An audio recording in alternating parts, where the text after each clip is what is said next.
pense que chaque être humain, enfin, le charisme de l'être humain, c'est ce qui donne. Donc, moi, le jour où les gens, ils auront plus de réaction en face de moi, je me dis, bon, bah, c'est fini, quoi. Perchissime, le magazine audio du Perche. Je suis Amélie Dague et je vous souhaite la bienvenue.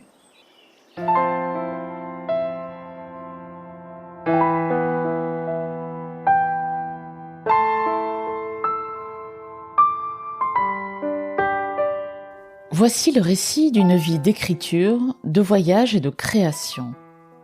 C'est aussi le récit d'un attachement viscéral au Perche en général et à une maison en particulier. Depuis quelques années, Anne Revel-Bertrand donne de son temps, de son énergie et de son expérience pour faire vivre le ciné-club de Rémalard, ainsi que le festival de courts-métrages Jeunesse tout court qu'elle y a créé. Par un pluvieux matin de printemps, elle m'a reçue dans sa maison de Rémalard pour me raconter son histoire avec le Perche. Bonne écoute. Avant de commencer, ou pour commencer cet entretien, j'aimerais bien que vous me racontiez un petit peu l'histoire de cette maison, parce que je pense qu'elle est beaucoup liée à tout ce qui va suivre derrière, quand même. J'ai eu cette chance superbe. Ma famille maternelle a toujours habité dans le Perche depuis plusieurs siècles. Et donc, dans cette maison où nous sommes, qui est donc en plein cœur de Rémalard, c'est la maison qui restait de tout un patrimoine qui appartenait à ma famille maternelle et qui n'est plus et qui n'était déjà plus quand j'étais moi petite. Mais j'ai toujours adoré être dans cette maison parce que j'avais ma vieille tante Marie qui était très connue à Rémalard et qui faisait des gâteaux superbes tous les jours de marché le lundi. Donc tout le monde débarquait le lundi chez Marie pour manger des gâteaux qu'elle faisait à l'époque avec les vaches. C'était des vrais marchés agricoles. Et donc, ma tante Marie était une femme que j'adorais et qui était donc la sœur de mon grand-père qui vivait ici et qui a eu un premier prix de photographe à l'exposition 1900 à Paris. Et j'ai les plaques. Vous avez vu dans ma salle de cinéma d'en face là, il y a des plaques de verre sur lesquelles elle a fait des milliers de photos et que j'ai pas encore eu le temps moi parce que je sais que maintenant on peut les numériser. J'ai l'appareil qui permet de passer la plaque et on est en relief quoi. Ah oui. C'est magnifique. C'est magnifique. Bon.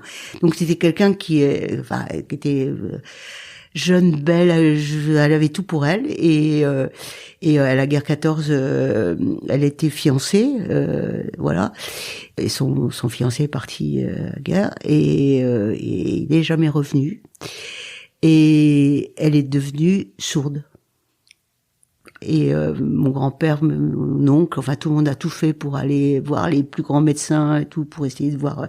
En fait ça lui a fait, quand elle a compris qu'il reviendrait pas d'un seul coup, non. Et donc, du coup, elle s'est jamais remariée. Voilà. Donc, elle est restée dans cette maison.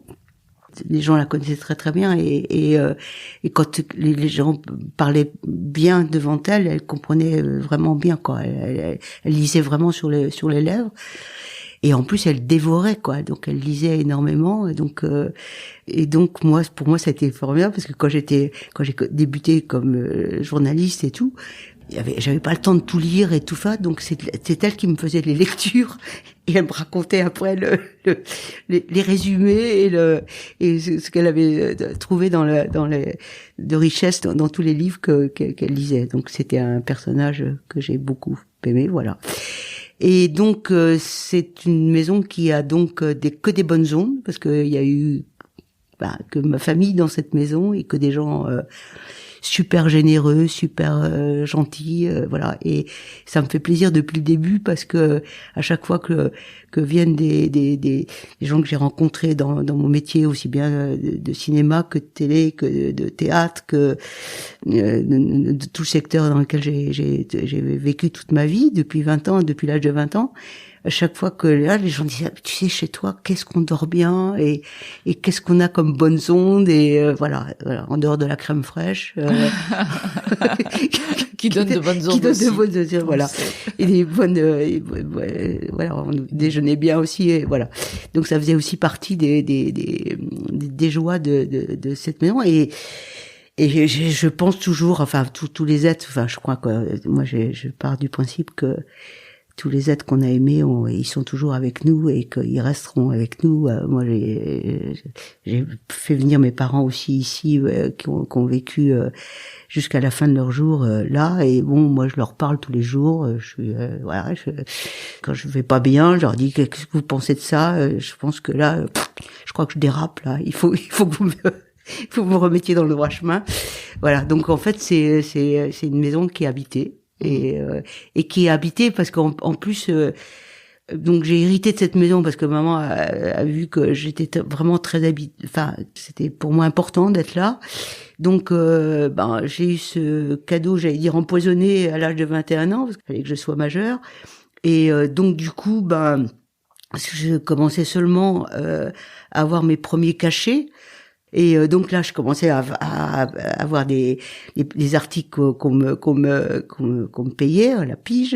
Après ça, bon, j'ai été à la radio. Après ça, j'ai été à la télé. Après ça, j'ai tourné. J'ai fait après ça de la mise en scène de théâtre. Bon bref, toujours est-il que là, je commençais un petit peu là, mais le problème, c'est que j'invitais tous mes copains à venir faire des travaux le week-end parce que je voulais quand même essayer de mettre dans cette maison un petit peu de modernité. Ouais. Voilà, il y avait l'électricité, je l'ai fait 3 fois depuis que là, le chauffage pareil. Enfin bon, bref, toujours est-il que au moment où tous mes copains comme moi arrivaient quand même à une position sociale dans le monde du spectacle et d'intermittence du spectacle, parce que j'ai toujours été intermittente du spectacle toute ma vie. Je commençais à avoir un peu de sous pour vivre, mais moi j'ai pas flambé comme les autres. Tout passait dans ma maison et tout continue.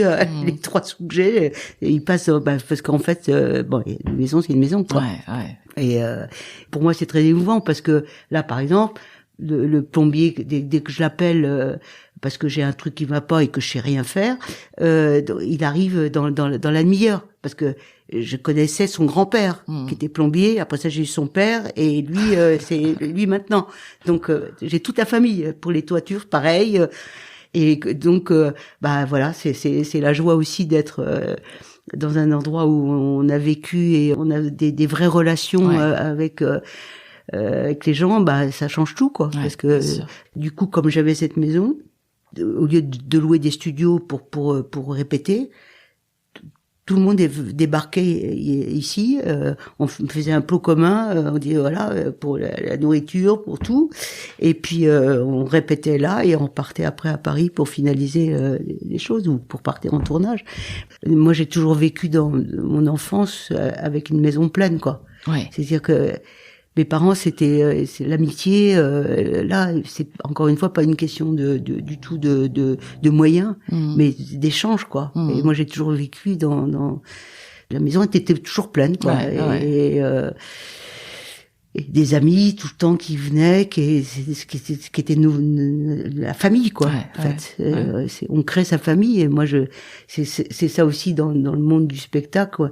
Enfin, quand on fait un film, même là, pour moi, pareil, je fais un festival, pour moi, je le conçois comme si j'étais, je dirigeais mon plateau de cinéma. J'ai eu jusqu'à 150 personnes sous mes ordres pour des longs.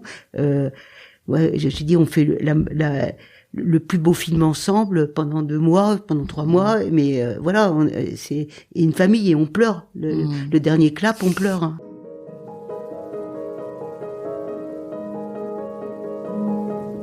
On va revenir bien sûr sur le festival que vous organisez. Juste une question, je comprends bien que votre attachement au Perche est intimement lié à cette maison et à l'histoire de Marie.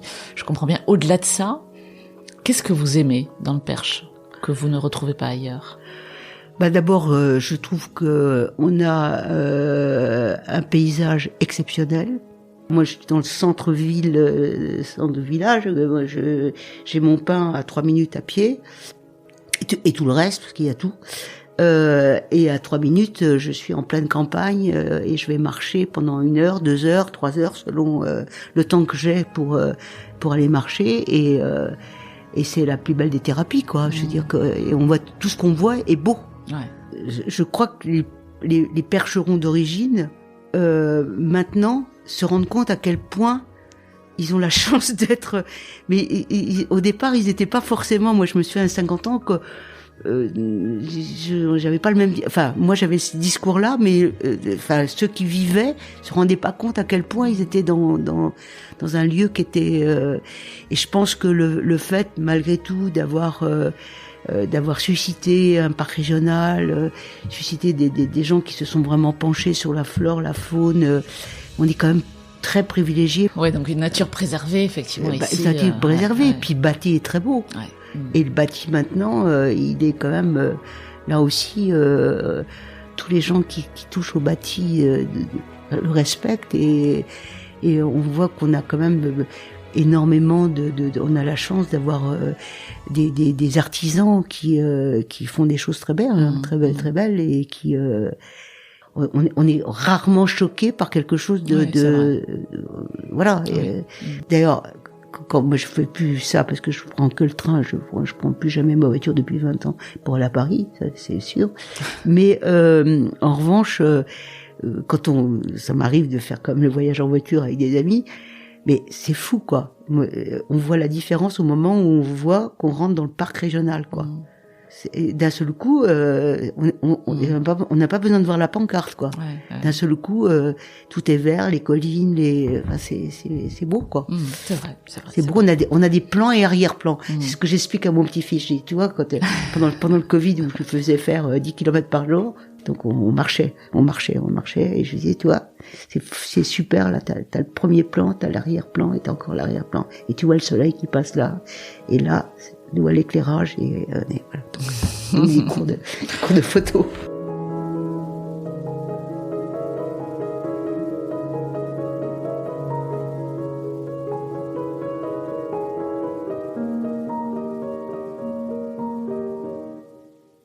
Vous avez 1000 vies professionnelles. Comment vous vous définissez? Vous êtes quoi avant tout? Journaliste avant tout? Je crois que je suis une poète décalée. C'est joli. Une poète décalée, d'accord. Mais vous utilisez les mots et l'image, en fait, c'est voilà. Ça? Ouais. Et quelquefois la dérision, j'espère. Comment vous êtes arrivé à cette vie professionnelle-là? C'est quoi? C'est une vocation? C'est quelque chose qui vous a appelé? Ouais. C'est-à-dire que je touche du bois, mais j'ai la chance de pas avoir besoin de beaucoup dormir. Donc, moins en moins maintenant, parce que quand même là je vieillis, mais en fait, c'est vrai que à l'époque où j'étais à TF1, je prenais l'avion à 6 heures pour aller faire un reportage à Nice. L'après-midi, je revenais par l'autre avion et je faisais un reportage pour Match ou presse écrite. Ouais. Hein, et la nuit, je montais mon sujet qui passait le lendemain, quoi. Et j'avais quand même le temps, souvent, parce que j'aime faire la fête, et j'arrivais quand même à sortir en boîte et aller écouter la musique au Smart Club pour aller écouter du jazz. Okay, ouais, donc une condition physique. Parallèlement à ça, j'ai toujours été sportive. Hein. J'étais passionnée de tennis, donc. J'ai fait de ski, j'ai fait aussi beaucoup de sport. Donc vous avez travaillé pour la télé, vous disiez, radio, télé, la presse écrite, parce qu'en fait, quand j'ai terminé mon bac, j'étais donc en pension au moment, jusqu'en philo. Et puis après ça, donc je voulais faire mes études à la Sorbonne et nulle part ailleurs, donc j'étais inscrite à la Sorbonne en psy et en philo. Et parallèlement, j'écrivais, j'envoyais des trucs partout, machin. Puis j'ai envoyé un jour une lettre à la direction de la radio en disant que je savais rien faire. Et puis j'étais convoquée. Et donc du coup, c'était au moment de l'ouverture de la maison de la radio. Ouais. Et donc ils m'ont collé comme hôtesse d'accueil, machin pour là, parce que j'étais censée parler 3 langues parce que j'avais fait allemand première langue. La première fois que je suis en Allemagne, j'étais incapable de demander une chambre. Mais j'ai fait comme mes études de Kant dans le texte, hein. Chez Kant, on ne demande pas voilà. qu'on écoute la chambre. Voilà. Mais alors, tous les philosophes, je lisais dans le texte. Ah ouais. Mais incapable de dire merci, merci, je pouvais encore. mais rien. Donc vous démarrez comme hôtesse. Alors donc j'étais donc là, j'étais censée parler anglais. Parce que j'allais, évidemment, j'ai une partie de ma famille qui était anglaise. Je faisais les visites officielles. Ah oui. De tous les chefs d'État, parce que j'étais plutôt bien élevée là, donc voilà. Donc quand je suis arrivée à Paris, j'ai été reçue, je sais pas comment d'ailleurs, chez la duchesse de la Rochefoucauld, parce que je savais faire la révérence, donc voilà, j'étais bien élevée. Donc ça sert, non? Ça m'a servi, ça m'a servi. Et voilà, donc j'étais là, donc ça s'est bien passé. Et en fait, tout de suite après. Et se montait le journal de la radio, et donc ils m'ont rentré tout de suite, ils m'ont fait écrire les trucs quand ils ont vu que j'écrivais comme je pensais, là, plouf. Donc en fait, je suis rentrée. Après ça, je suis rentrée à l'émission L'Oreille en coin, donc ils m'ont mis là-dedans. Après ça, Denise Gadière m'avait entendu, machin, etc. Elle est venue, elle avait plus d'assistant de production, c'était l'émission Discorama qui passait tous les midis, entre midi et non, on bloquait toutes les, c'était enfin à l'époque il y avait 2 chaînes, 3 chaînes. Ouais. Donc j'ai fait tout j'ai fait la première émission de Barbara, enfin ça a été incroyable. Moi j'ai vécu en variété, ça a été la découverte, c'était la première émission de Barbara, c'est nous qui l'avons fait. Après ça, j'ai été je suis rentrée à TF1 au journal, et là il y avait une émission qui s'appelait Vive au présent, qui a duré 3 ans. Et où j'ai fait à peu près, je sais pas, j'ai réalisé, je sais même plus, c'est tellement énorme. Alors, on faisait toute la France, et c'était sur tout. Justement, c'est comme ça que je me suis baladée que j'ai connu la France superbement bien, parce que en fait, par exemple, j'ai fait le premier film sur les premières classes de mères. Ah. Je suis partie avec une école de Paris. Et j'ai suivi les enfants jusqu'à Bénodet. D'accord. Je me serais toute ma vie ça. Les mômes pleuraient, quoi. Ils voyaient la mer pour la première fois. Alors j'ai fait plein de sujets comme ça s'appelait Vive au présent. D'accord. Et c'était sur les sujets des reportages. Voilà, du reportage qui durait une demi-heure. D'accord. Et je présentais en direct au journal mes sujets.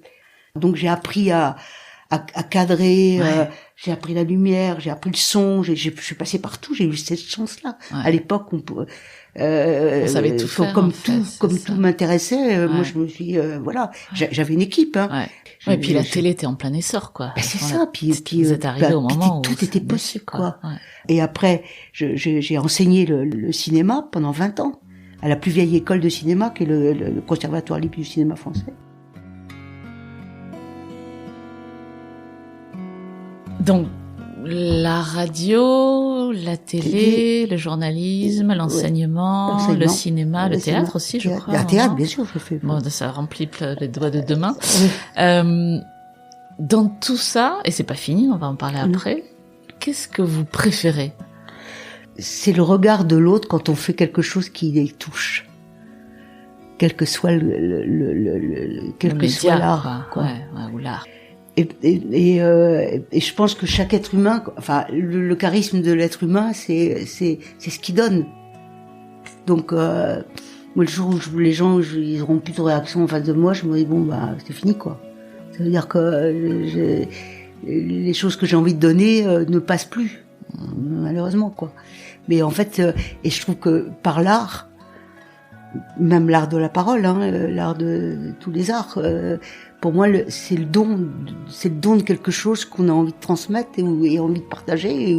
Et à partir de ce moment-là, tout est possible dans la vie. En tout cas, sûr d'éviter des conflits horribles.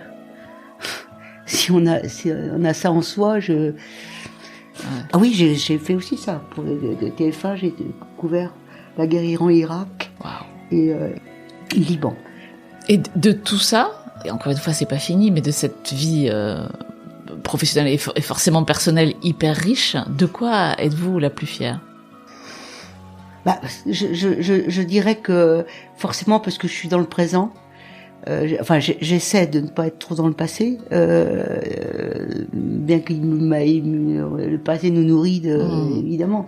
Mais je serais tentée de dire que là, je suis quand même très fière d'avoir réussi un festival au milieu de nulle part, quoi.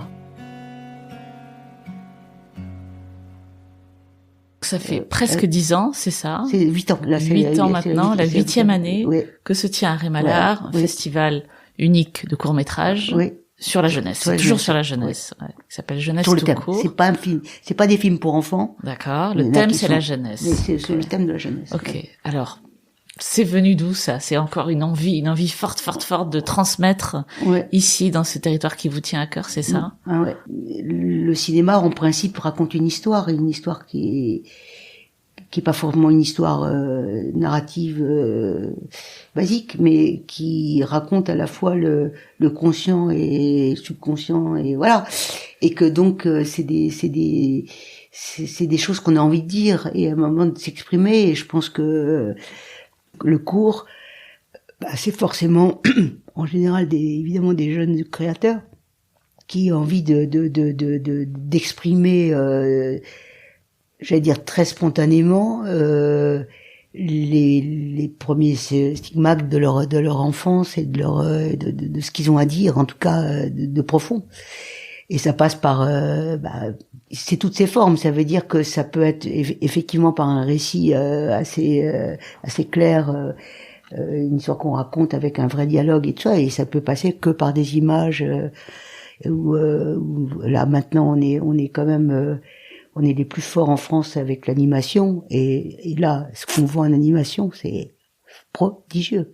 Parce qu'en fait, sous forme de dire qu'on était l'animation, avant c'était l'animation pour tout le monde, c'était l'animation pour les enfants, pour les machins, c'était bon. Et d'un seul coup, c'est plus ça du tout. Maintenant, justement, on se sert de l'animation pour dire des choses énormes. Et sous prétexte que c'est l'animation, ça passe. Bien sûr. Et par rapport au cours, encore une fois, c'est bon, évidemment que c'est aussi intéressant de voir la maladresse encore de la manière dont c'est exprimé sur le plan technique, sur le plan mais n'empêche que dans ces maladresses là, on sent les talents, on sent la vérité d'un message qui est dit. Et je trouve que te transmettre ça, c'est fantastique.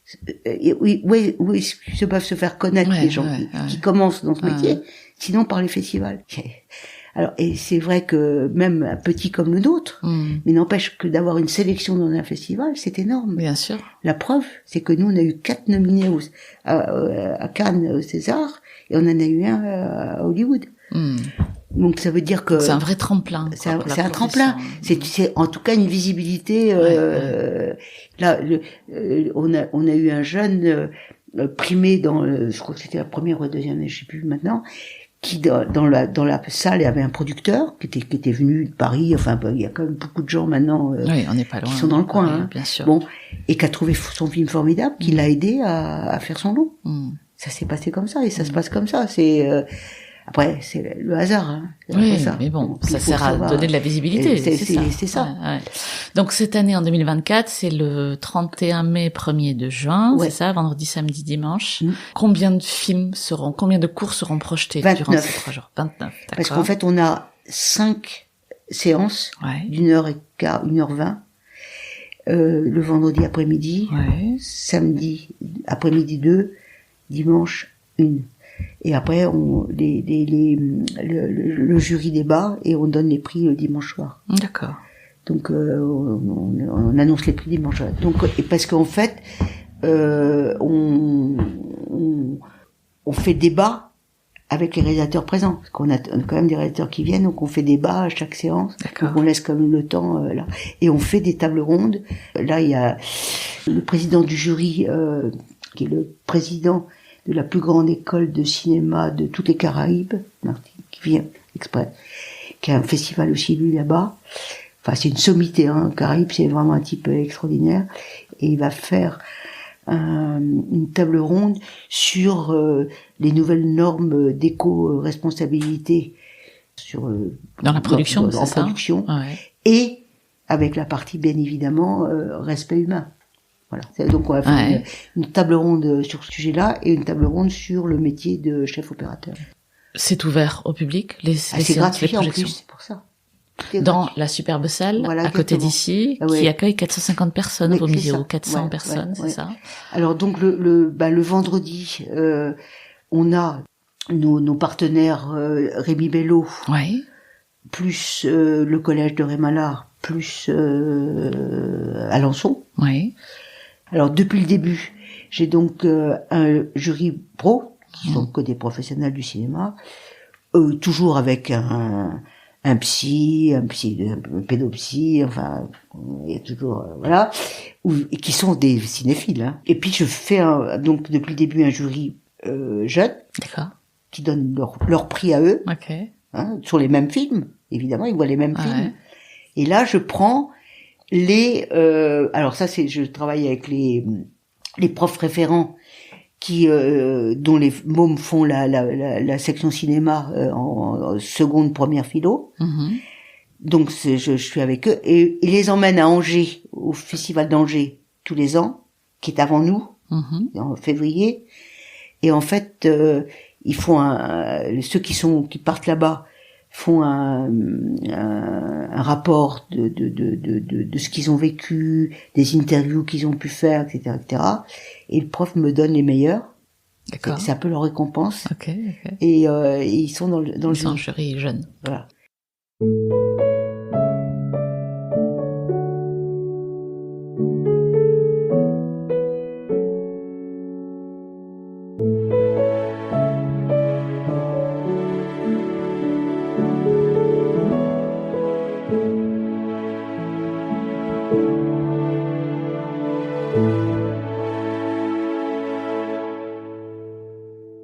Vous me disiez que le festival était organisé par des bénévoles. Bien sûr. Uniquement des bénévoles. Alors en fait, moi, à chaque fois qu'il y a quelqu'un de cinéma ou de machin qui débarque dans le coin, où je sais qu'il a pris, il avait d'acheter une maison, plouf!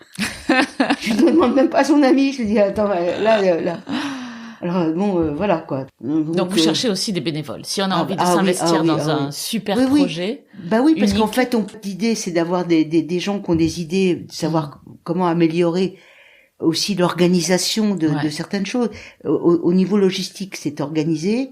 Bon, alors après ça, il y a toutes les parties print, les affiches, la création d'affiches, bon. Mais il y a surtout après ça toute l'organisation de la com, là. Et voilà. Le message est lancé. Si quelqu'un se sent une âme c'est ça, quoi.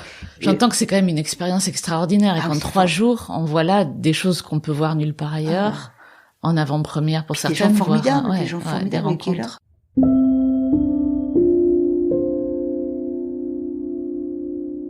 Votre meilleur souvenir de ce festival, de ces 7 éditions, si je comprends bien, c'est la 8e. Ouais, 8e. J'en ai plein quand même, mais disons que la première année, je travaillais avec la MFR de Mortagne, vous savez, les enfants qui sont familiales rurales. Bon. Et donc, je m'entendais très très bien avec la responsable de l'époque. J'avais été la voir, j'ai dit, écoutez, moi je sais votre établissement, moi ça me touche beaucoup. Voilà. Et donc j'avais été les voir plusieurs fois. J'étais tout à fait prête même à moi tout ça je fais gracieusement. Les aider pour leur parler de cinéma, voir s'il n'y en avait pas là-dedans bon, bref. Et puis ils avaient fait un film avec une équipe et tout, et j'ai dit ceux-là, Je peux les prendre dans mon premier jury, enfin on va en prendre là, dans le projet de les aider à faire un film. Donc je leur parle déjà du scénario, de l'histoire, savoir écrire, mais avec une classe de, je sais pas, ils étaient 40 quoi, compliqué. De réunir, en plus avec des mômes qui sont quand même en difficulté, plus que plus, d'arriver à avoir un thème qui réunisse tout le monde, quoi. Bon, bref. Et donc, donc je dis d'abord, la première des choses, c'est l'écriture, encore l'écriture. Là, vous vous débrouillez, vous vous mettez par 3, par 4, essayez de trouver un thème, et voilà. Bon, bref, je fais mon boulot sur tout ça. Avec eux, ils se débrouillent, machin. Bon, ils arrivent à trouver un machin, donc j'étais contente et tout. Après ça, je dis, bon, maintenant, on va monter des équipes qui veut plutôt toucher la caméra, qui sont le décor, les costumes, les machins. Bon, je fais ce que je peux avec tout le monde, et machin, et là.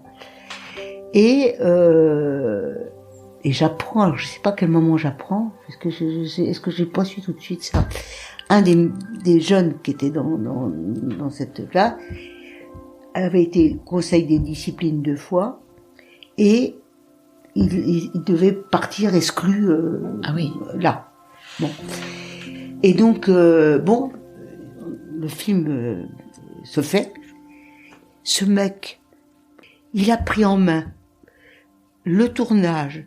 Il savait rien faire, il savait rien du tout, machin. Il a trouvé tout seul un logiciel de montage. C'est lui qui a fait le montage, mais tout de A à Z, quoi. Il a tout régi, tout le monde. Donc le film, après ça, je l'ai fait un peu corriger parce qu'il était trop long, parce que machin. Mais en plus, son idée c'était son idée finalement qui a été prise. Enfin, d'un seul coup, il a géré comme un pro. Alors j'ai su que du coup, il a été rétabli. Et l'année d'après, il vient et je vois quelqu'un qui m'embrasse, qui m'a dit, vous m'avez sauvé la vie. Waouh. J'ai dit, moi, mon festival, je m'en fous. Ouais. J'en pleure encore parce que pour moi, c'est, en fait, il a pas trouvé du boulot là, mais il a quitté, il a eu son truc, il bosse quelque part et il est très bien. Et c'était un délinquant. Il avait plus rien qui le motivait dans la vie, quoi. Moi, j'admire beaucoup les enseignants c'est pour ça que moi, si je pouvais aider, j'avais envie, quoi. Ouais. Mais en même temps, moi, je peux pas tout faire, quoi. Là, vous avez aidé, visiblement. Vous avez plus qu'aidé, là. J'ai dit, mais voilà, mon festival peut être raté. Bien sûr. Pour moi, il est là.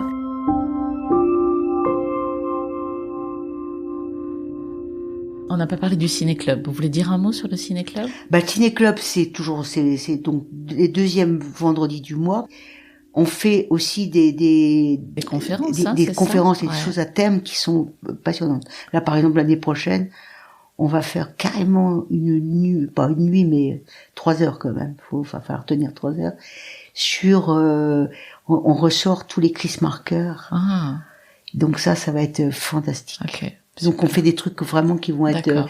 Et là, parce qu'en fait, Chris Marker, en plus, c'est donc que des documents d'archives montés sur justement tout la période maoïste, etc. Puis l'après, enfin c'est sur deux fois 1h30, c'est extraordinaire. D'accord. Tout ça passe pas du tout sur les chaînes ni sur les Netflix et tout ça. Oui, donc le Ciné Club, on essaie d'avoir aussi des documentaires en avant-première parce que le documentaire prend de plus en plus. Il y a qu'à voir même en distribution à Paris, il y a beaucoup de documentaires maintenant et qui sont ou documentaires de fiction ou documentaires, mais ça apporte vraiment beaucoup de choses.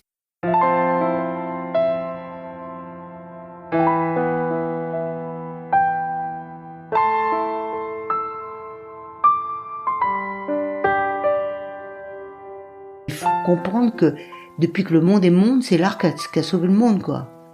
Bon. Et il se passe plein de choses, mais l'art est là. Donc ça veut dire que c'est une nécessité absolue. Super, c'est un super mot de la fin. Merci Anne. Non mais c'est vrai, je veux dire que c'est compliqué à faire comprendre ça, alors que c'est vrai. Ça vaut tous les Prozac du monde.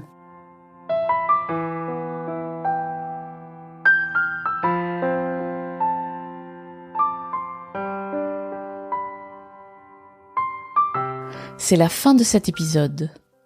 Pour en savoir plus sur le ciné-club de Rémalard, consultez le site de la commune rémalardemperche.fr ou bien la page Facebook Ciné-club du Perche Rémalardais.